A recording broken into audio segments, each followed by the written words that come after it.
Harus ada hati terenyuh, tanda ada iman di hati kita. Bahkan dikatakan Nabi, lasa minna man lam yahtam bi amril muslimina. Tidak termasuk golongan kami yang tidak peduli dengan urusan kaum muslimin.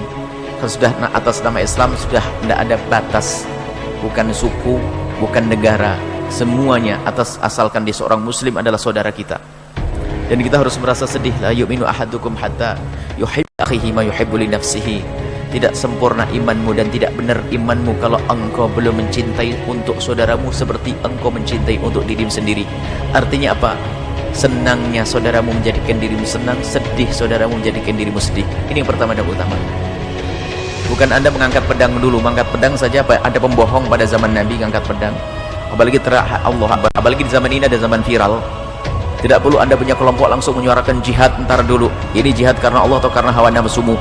Hari ini kita belajar membersihkan hawa nafsu kan, memerangi hawa nafsu. Hati-hati. Jangan takbir Anda suarakan hanya pengen besok dimuat di koran, viral dan sebagainya. Wah, ini kelompok Al-Bahjah. Ini pengen berjuang, enggak begitu. Hawa nafsu yang perlu ditata dulu. Sebab kadang kita ingin selain Allah. Tapi kalau sudah dari hati ada terenyuh tadi, niscaya akan muncul perjuangan yang serius karena Allah. Baik, yang pertama. Yang kedua, kita harus segera membantu.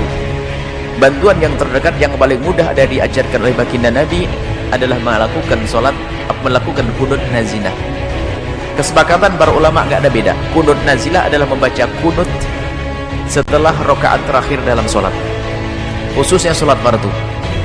Kunut nazilah, kunut karena terjadi musibah, apakah musibah bencana penyakit atau terjadi ancaman. Kisahnya pada zaman itu ada suku Ra'al sama Dhakwan, ada satu suku, ada beberapa suku itu pura-pura minta bantuan kepada Rasulullah. Setelah dikirim bantuan oleh Nabi Muhammad, utusan yang dikirim Nabi dibunuh. Ini kan dolim. Akhirnya Nabi marah. Nabi melakukan kunut sholat, kemudian ada kunut nazilah, didoakan mereka di dalam sholat. Ini kita perlu mendoakan mereka. Maka ini langkah kedua adalah Anda harus membantu. Yang pertama, Anda harus kunut nazilah. Biarpun Anda sholat sendiri, sholat fardu sendiri, hendaknya Anda kunut nazilah. Bahkan sebagian ulama sholat sunnah pun boleh kita baca sholat kunut nazilah. Kunut nazilah itu adalah boleh Anda baca Allahumma hdini seperti biasa yang Anda baca, kemudian ada tambahannya khusus. Kalau pada zaman itu Nabi mendoakan karena ada kaum muslimin yang para sahabat Nabi namanya Ayyash atau Al-Walid atau siapa, Nabi bilang Allahumma anji Ayyash, anjil Walid. Jadi disebut orangnya. Kalau sekarang ya Allahumma anjil muslimina fil Hind, anjil muslimina fil Hind.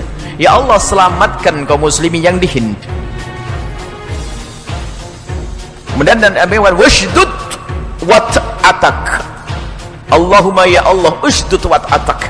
Ya Allah, kuatkan. Maksudnya wat atah itu adalah semacam hukuman, ya wat atah itu kalau manusia hentakan kaki. Maksudnya apa? Timpakan musibah yang berat kepadanya. Al-adail muslimina, kepada musuhnya kaum muslimin. Jadi boleh kita mendoakan seperti itu karena apa? Mereka berbuat zalim. Jadi kunut nazilah yang Anda hafal bisa apa saja. Allahumma ahlik, Allahumma ansur man nasara Islam wal muslimin, wakhdul man khadal Islam wal muslimin. Ya Allah, rendahkan yang merendahkan Islam dan kaum muslimin. Bisa Anda khususkan, sebut. Nabi juga pernah menyebut kok. Nabi banyak menyebut kabilah-kabilah tertentu yang berbuat zalim dan berbuat jahat itu.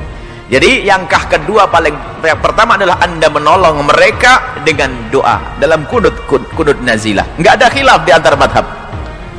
Enggak ada khilaf di sini. Kunut nazilah.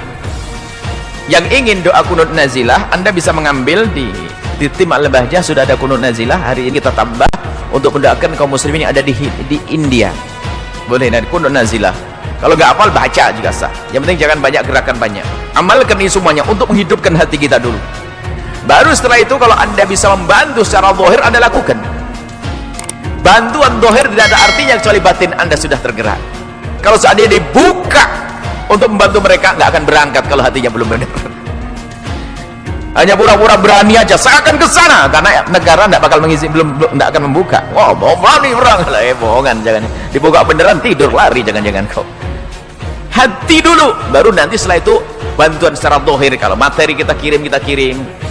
Kalau ternyata kita harus turun suatu ketika untuk berjuang, jika misalnya ada komando dari negara kita, ada pemimpin negara misalnya, kita nanti misalnya kita ikut perang, nggak masalah. Jadi membantu secara zahir setelah bantuan batin tadi dengan doa.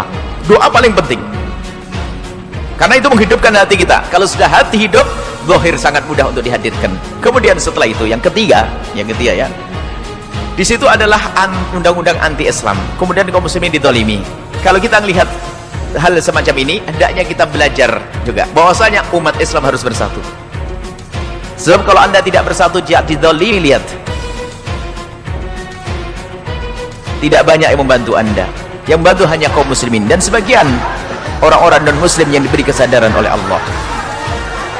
Lihat, kalau ada kejadian pembantaian kepada kaum muslimin, lihat, tidak gampang. Yang namanya yang suka menyerukan perdamaian dunia tidak gampang untuk turun dan bergerak. Dan semoga Allah menggerakkan hati mereka bergerak ini.